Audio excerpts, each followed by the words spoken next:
Hello students, तो कैसे हैं आप सब लोग।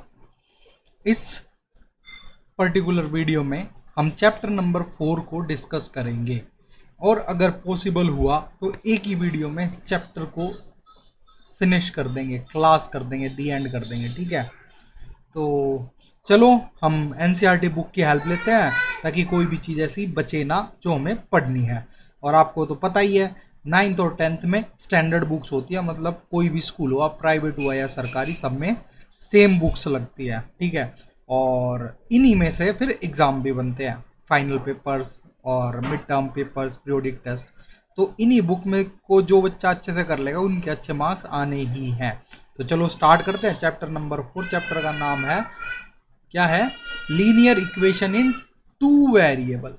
लीनियर इक्वेशन क्या होती है भाई? लीनियर इक्वेशन वो होती है जिसमें हाईएस्ट पावर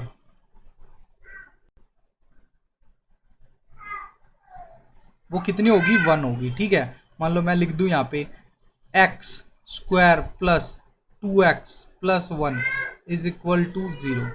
ठीक है, क्या इस इक्वेशन की हाईएस्ट पावर 0 है? नहीं है। इस इक्वेशन की हाईएस्ट पावर है 2, तो ये इक्वेशन भी लीनियर नहीं है। ठीक है, तो लीनियर इक्वेशन क्या होगी जिसमें हाईएस्ट पावर क्या होगी? 1 होगी। ठीक है, यहाँ पे कुछ नहीं लिखा हुआ, इसका मतलब है यहाँ पे 1 है। ठीक है, चलो, तो ये क्या है? लीनियर इक्वेशन है। फिर दूसरी बात क्या कह रहा है? Two variables. देखो भाई, वेरिएबल क्या होता है? वो इंग्लिश का लेटर जिसकी जगह पे हम कोई भी नंबर पुट कर सकते हैं उसको बोलते हैं वेरिएबल।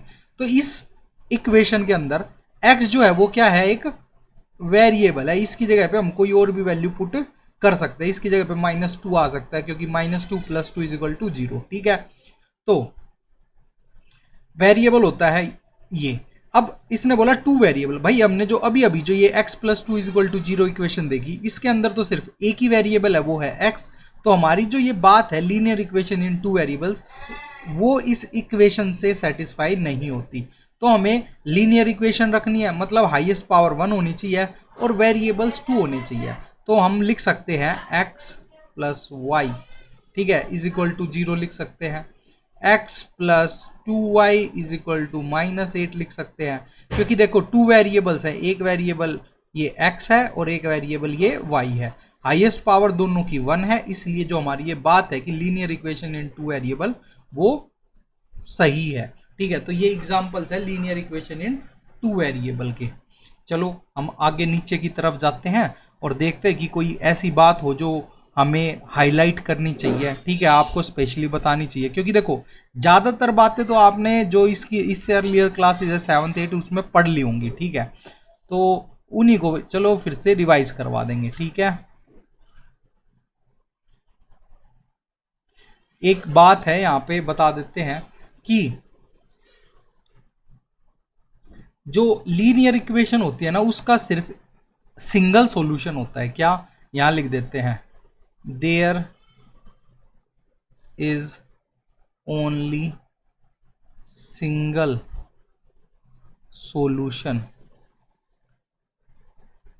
ठीक है, या फिर zero of a linear equation. ये बात इंपॉर्टेंट है, थ्योरी होता है ना उसमें पूछ लेते हैं कि लीनियर इक्वेशन के कितनी जीरोज या कितने सॉल्यूशन होते हैं, तो सिंगल होगा बेटा। जितनी हाईएस्ट पावर होती है, जितनी डिग्री होती है एक इक्वेशन की, उतनी number of zero is he possible है, उससे ज़्यादा नहीं हो सकती। तो यहाँ पे हाईएस्ट पावर 1 थी, तो इसलिए क्या हुआ कि ये देखो, तो एक ही जीरो पॉसिबल है। ठीक है, चलो भाई नीचे आगे बढ़ते हैं।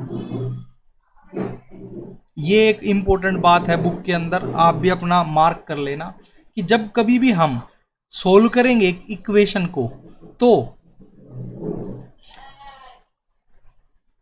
इक्वेशन के ऊपर कोई फर्क नहीं पड़ेगा अगर हम सेम नंबर को दोनों तरफ =, मान लो ये =, है, इधर कुछ लिखा हुआ है, इधर कुछ लिखा हुआ है। अगर इस इक्वेशन को के साथ हमने +2 कर दिया इधर भी और +2 कर दिया इधर भी, तो इस इक्वेशन के ऊपर कोई फर्क नहीं पड़ेगा, ना ही इसके सॉल्यूशन पर कोई फर्क पड़ेगा। जो सॉल्यूशन पहले आना था वही अब आएगा। ठीक है, या फिर हमने इस इक्वेशन में क्या कर दिया? -2 कर दिया, -2 कर दिया। सेम इक्वेशन थी, दोनों तरफ -2 कर दिया, तब भी इक्वेशन के ऊपर कोई फर्क नहीं पड़ेगा, ठीक है, और सॉल्यूशन के ऊपर कोई फर्क नहीं पड़ेगा।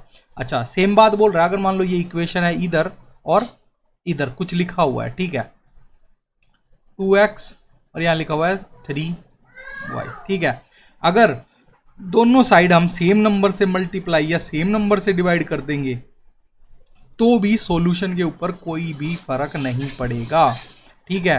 तो अगर मान लो मैंने यहाँ पे कर दिया इंटू 2 और यहाँ पे भी कर दिया इंटू 2, तो जो सॉल्यूशन पहले था वो ही अभी भी रहेगा।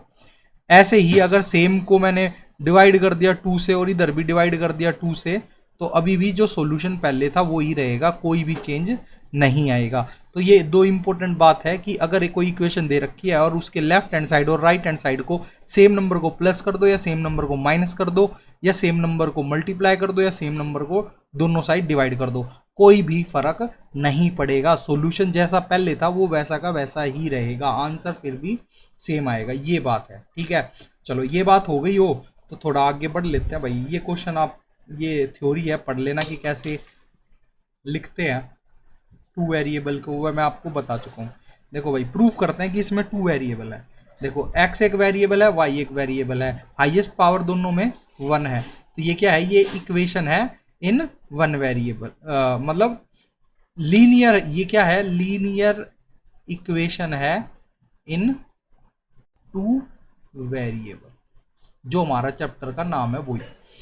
फिर यहां देखो s और t ये दोनों क्या है, वेरिएबल है, तो टू वेरिएबल्स है और हाईएस्ट पावर दोनों की 1 है, इसलिए ये क्या है, linear equation in two variable. यहाँ पे देखो p है और q है, ठीक है, तो ये भी linear equation in two variable है। यहाँ पे u है और v है, ठीक है, यहाँ पे x है और y है। तो कोई भी ऐसी इक्वेशन जिसमें दो वेरिएबल हैं और हाईएस्ट पावर जो है वो 1 है, तो उसको बोल देंगे linear equation in two variable. मैं अच्छे से समझा चुका हूं, कोई भी डाउट हो तो पूछ लेना। भाई लीनियर इक्वेशन क्या होती है उसके बारे में यहाँ लिखा हुआ है, ये रहा, any equation which can be put in the form of ax plus by plus c is equal to 0 where a b c are real numbers and a and b are not both 0 is called a linear equation in two variables, ये बोल रहा, ठीक है भाई। तो भाई learn कर लेना या समझ लेना, इस बात को आपको पता होना चाहिए। चलो आगे की तरफ बढ़ते हैं, एग्जाम्पल को समझते हैं। एग्जाम्पल बोल रहा, write each of the following equation in the form of ax plus by plus c is equal to 0। दोनों इस इन जो ये write each of the following equation in the form of ax plus by plus c is equal to 0 and indicate the values of a b and c in each case. भाई यहाँ पे देखो equal to में कोई number दे रखा है, हमें equal to में क्या चाहिए, 0 चाहिए, ठीक है, तो इनको सोल्व करना है। तो करोगे कैसे भाई, भाई 2x plus 3y is equal to 4.37। भाई हमने ऊपर पढ़ा था इक्वल टू के अगर दोनों साइड सेम नंबर प्लस कर दो या सेम नंबर माइनस कर दो तो सॉल्यूशन पर और इक्वेशन पर कोई फर्क नहीं पड़ता। तो भाई यहाँ पे ये प्लस का है, ठीक है, ये क्या है, प्लस का है, तो मैं क्या करता हूं,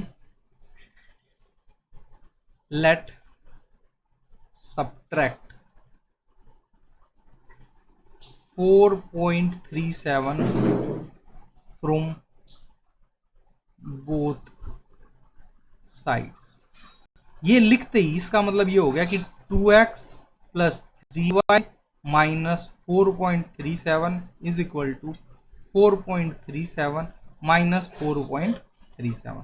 ये क्या हो गया, 2x plus 3y minus 4.37 is equal to, इसमें से ये जाएगा 0। तो ये इसी फॉर्म में उसने लिखने को बोला था, हमने उसी फॉर्म में लिख दिया है। अब बोला उसने indicate the value of a b c, तो ए क्या है भाई, ए है हमारा 2, बी है हमारा 3 और सी ए क्या है हमारा माइनस का 4.37। भाई अगर प्लस का होता है हमारा कोफिशिएंट तो हमें मेंशन करने की जरूरत नहीं होती स्पेशली कि भाई प्लस का 2 प्लस का 3, बट अगर हमारा कोफिशिएंट माइनस का है ना तो हमें ये श्योरिटी के साथ, ठीक है, मेंशन करना पड़ता है कि हमारा जो सी है वो क्या है, माइनस का 4.37 है, ठीक है, ये बात याद रखनी है भाई। कई बच्चे इसमें गलती कर देते हैं, पूरा आंसर सही करेंगे और लास्ट में माइनस लगाना भूल जाएंगे, फिर टीचर ना चाहते हुए भी उसको आधा नंबर काटना पड़ता है, ठीक है। चलो आगे समझते हैं। अब ऐसे ही आप ये क्वेश्चन करोगे, इसमें जो √3y है इसको दोनों साइड सब्ट्रैक्ट करोगे, ठीक है, तो क्या हो जाएगा, ये √3y इधर आ जाएगा माइनस का, और यहाँ से ये 0 हो जाएगा, ठीक है।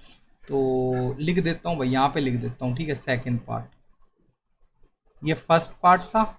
सेकंड पार्ट क्या बोल रहा है, ये वाला। तो x-4, अब √3y को मैंने दोनों तरफ सब्ट्रैक्ट किया है, तो -√3y is equal to √3y minus √3y, तो ये हो जाएगा x, अब -4 minus √3y is equal to 0।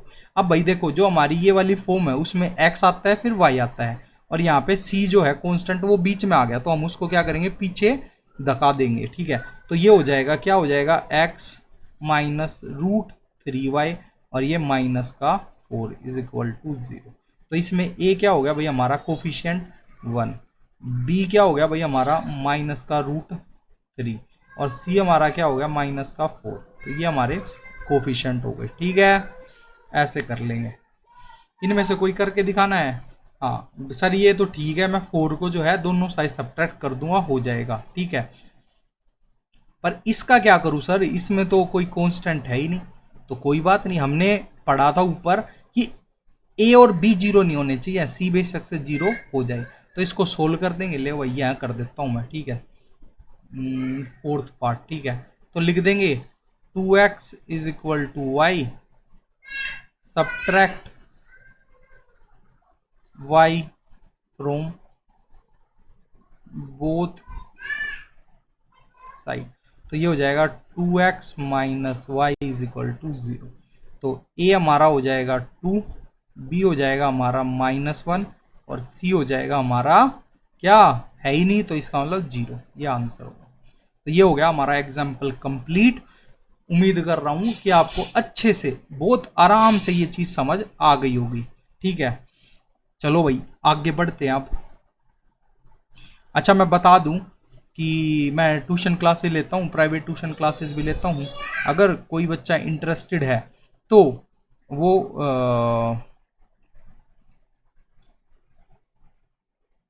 Comment में इंटरेस्टेड लिख सकता है। बस एक बात बता दूं, जो मैं प्राइवेट ट्यूशन क्लास लेता हूँ वो रोहिणी में लेता हूँ, और रोहिणी के आसपास के एरिया में, ठीक है। कभी भाई कोई मजाक मजाक में बोलो सर मैं मुंबई रहता हूँ आ जाओ, नहीं, नॉट पॉसिबल, ठीक है। तो ओनली इन रोहिणी, ठीक है, and only English medium students, ठीक है। चलो आगे पढ़ते हैं भाई।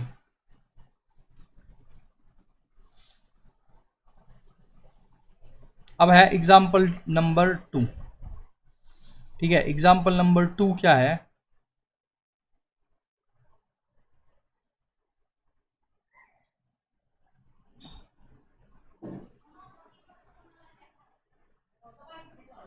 अच्छा एग्जाम्पल नंबर 2 से पहले ना एक बात और देख लेते हैं।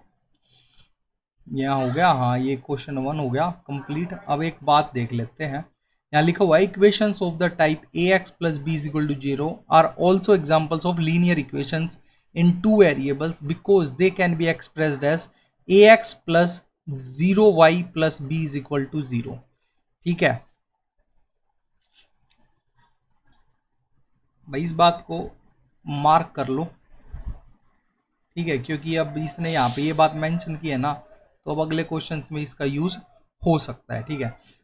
तो फॉर एग्जाम्पल अगर 4 minus 3x is equal to 0 लिखा हुआ है, तो इसका मतलब है इसको हम कैसे लिख सकते हैं, -3x plus 0y plus 4 is equal to 0, ठीक है। हम भाई याद रखेंगे इसको, क्या करेंगे, रिमेंबर कि भाई ऐसा भी हो सकता है कि x और y is equal to 0 in 2 variable linear equation, ठीक है भाई। ये बात याद रखनी है आपको, इंपॉर्टेंट है। चलो भाई अगला एग्जांपल देखते हैं। Write each of the following as an equation in 2 variables. इन सब ये जो नीचे दे रखा है x y 2x is equal to 3 5y is equal to 2, इसको इक्वेशन बना के लिखना है इन 2 वेरिएबल, ठीक है। तो भाई स्टैंडर्ड इक्वेशन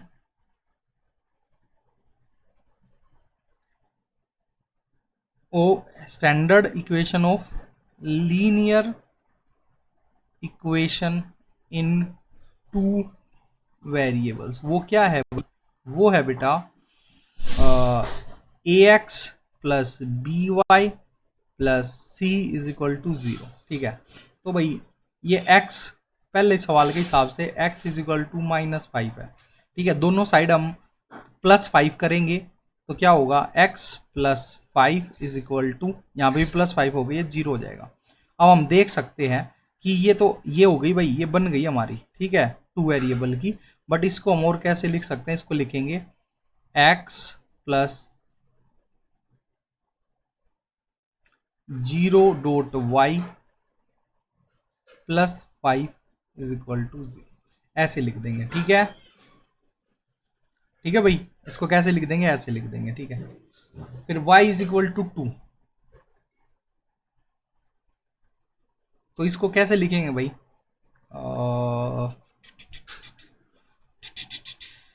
चलो मेरे पास ना एक तरकीब है। ठीक है, बढ़िया है ना, हमने पेज ही शिफ्ट कर दिया, हमने उधर जगह नहीं थी तो इधर आ गए। ठीक है, अब हमारे पास ये वाला क्वेश्चन है। ठीक है, तो इसमें लिखा हुआ है y, second part, y is equal to 2। ठीक है, इसको हम कैसे लिख सकते हैं? सब्ट्रैक्ट 2 फ्रॉम बोथ साइड्स, तो ये हो जाएगा y minus 2 is equal to 0। ठीक है, अब हम क्या बोल सकते हैं? हम बोल सकते हैं कि 0x plus y minus 2 is equal to 0, ये हो गए भाई लीनियर इक्वेशन इन 2 वेरिएबल। ठीक है, तीसरी जो है वो क्या है? Part 2x is equal to 3 को उधर लेके जाए या फिर दोनों साइड से 3 सब्ट्रैक्ट कर दो, तो ये हो जाएगा 2x minus 3 is equal to 0। और इसको हम कैसे लिख सकते हैं? 2x plus 0.y minus 3 is equal to 0। ठीक है, फोर्थ पार्ट क्या है? फोर्थ पार्ट है 5y इज इक्वल टू 2, तो 2 को सब्ट्रैक्ट कर दो बोथ साइड से, तो ये हो जाएगा 5y minus 2 is equal to 0। तो इसको कैसे ले सकते हैं? 0.x plus 5y minus 2 is equal to 0। तो भाई ये हमारी इक्वेशन बन गई, यहाँ पे ये बन गई। तो चेक करना हो जल्दी से तो बुक में चेक कर लो, हमारी फर्स्ट इक्वेशन उधर है, छोड़ो। सेकंड देखो 0.x1y, अब ये देखो यहाँ 1 लिखा है, तुम मत सोचना कि यहाँ 1 नहीं लिखा, अगर नहीं लिखा तो वो अंडरस्टूड है कि यहाँ 1 है, कोफिशिएंट 1 होता है। ठीक है, और ये minus 2 is equal to 0, minus 2 is equal to 0। ठीक है, ऐसे ही ये देखो 2x प्लस 0y माइनस 3, ये भी ठीक है। लास्ट वाली देखो 0x प्लस 5y माइनस 2। वाह भाई, गुड, खुद ही को गुड दे दो। ऐसे जब कभी भी अच्छा काम करो ना तो दूसरे का वेट मत करो कि तुम्हें गुड दे, खुद ही दिया करो। ठीक है, चलो अब आगे पढ़ते हैं। ठीक है, पहले तो अपने पेज को, पहले जो हमारा स्टैंडर्ड व्यू है वहां पहुंचाते हैं। बहुत अच्छे, मजा आ गया भाई। ठीक है, चलो अब आगे देखते हैं। एक्सरसाइज 4.1। 4.1 क्या बोल रहा है? The cost of a notebook is twice the cost of pen. ठीक है, let 4.1 question number 1, let cost of, दो चीजें दिया तो उनका कीमत लिख दो। Cost of notebook is equal to x, let cost of pen is equal to y। ठीक है, write a linear equation in 2 variables to represent this statement. ठीक है, देखो भाई इसने यहाँ पे भी हिंट दे रखे है कि नोटबुक को x मान लो और पेन को y मान लो, हमने भी बाय डिफॉल्ट यही मानना है। ठीक है, सभी ये मानते हैं तो इसमें कोई ऐसी बड़ी बात नहीं है कि सर पहले कैसे पता लगा कि इसको x मानेंगे। जनरली x पहले आता है और नोटबुक पहले लिखा हुआ था तो हमने उसको x मान लिया, पेन बाद में लिखा हुआ था, y बाद में आता है तो हमने उसको y मान लिया। तो जस्ट एक अपने आप आ जाती है प्रैक्टिस कर करके। ठीक है, अब देखो उसने बोला द कॉस्ट ऑफ नोटबुक, जो नोटबुक है x, ठीक, मान लो वो इतने रुपए की है एक्स, इज ट्वाइस, इज का मतलब जनरली इक्वल टू होता है, ठीक है, ट्वाइस मतलब टू, ठीक है, कॉस्ट ऑफ पेन। तो भाई पेन की कीमत जितनी है उसको अगर टू से मल्टीप्लाई कर देते हैं तो हमारे पास नोटबुक की प्राइस कीमत आ जाती है। तो ये हमारी इक्वेशन बन गई। तो इसको अगर linear equation in two variable बनाना है तो इस 2y को दोनों साइड सब्ट्रैक्ट कर दो या इधर लिया हो तो क्या बन जाएगा, x minus 2y is equal to 0। ठीक है, तो ये बन गई हमारी इक्वेशन। आंसर कितना छोटा सा क्वेश्चन था, 1 नंबर का आ सकता है और आपको करना पड़ सकता है।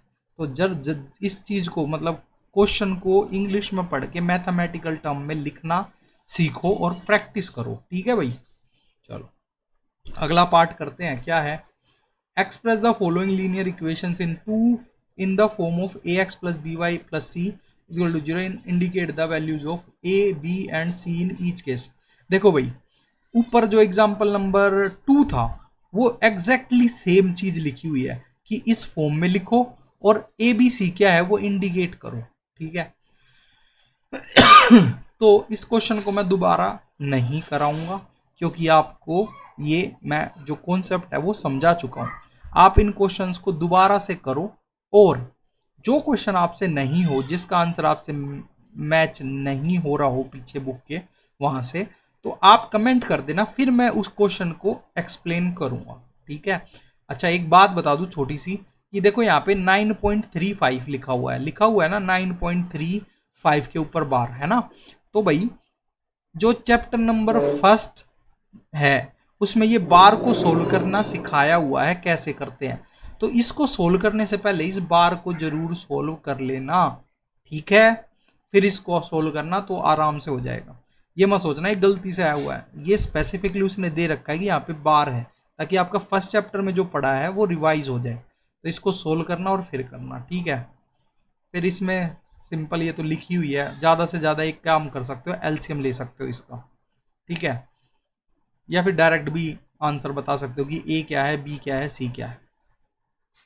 ये भी सिंपल है, 6 को उधर ले जाएंगे, 3y को उधर ले जाएंगे, -5y उधर लेके जाएंगे तो +5y। ये तो दे ही रखा है डिफॉल्ट फॉर्म में, ये भी दे रखा है, इस 2x को उधर लेके जाएंगे। ठीक है, खत्म। या फिर 5 को इधर भी लेके आ सकते हैं भाई। ठीक है, चलो तो यहाँ पे होती है हमारी ये 4.1 खत्म और वीडियो हो गई है 22.523 सेकंड की। ठीक है, तो अगला जो पार्ट है 4.2 वो हम करेंगे नेक्स्ट वीडियो में। ठीक है, कौन सी वीडियो में, नेक्स्ट वीडियो में। तो चलो देखते हैं पहले एक बार मोटा मोटा कि क्या गिवन है। ठीक है, सॉल्यूशन ऑफ लीनियर इक्वेशन, भाई लीनियर इक्वेशन के सॉल्यूशन निकालने हैं। Find the 4 solutions of the equation x + 2y = 6। Find 2 solutions of each of the following. कुछ नहीं है भाई, बहुत आसान है, one of the favourite exercise है, one of the favourite questions है। इनमें से इन क्वेश्चंस में किसी के मार्क्स नहीं कटते भाई, किसी के भी।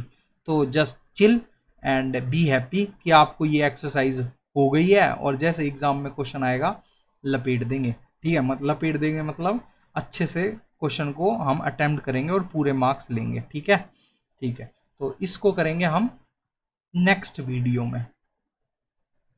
Thank you for watching this video till and and like this video, watch other videos also and subscribe to my channel ठीक है, and show your support. Thank you.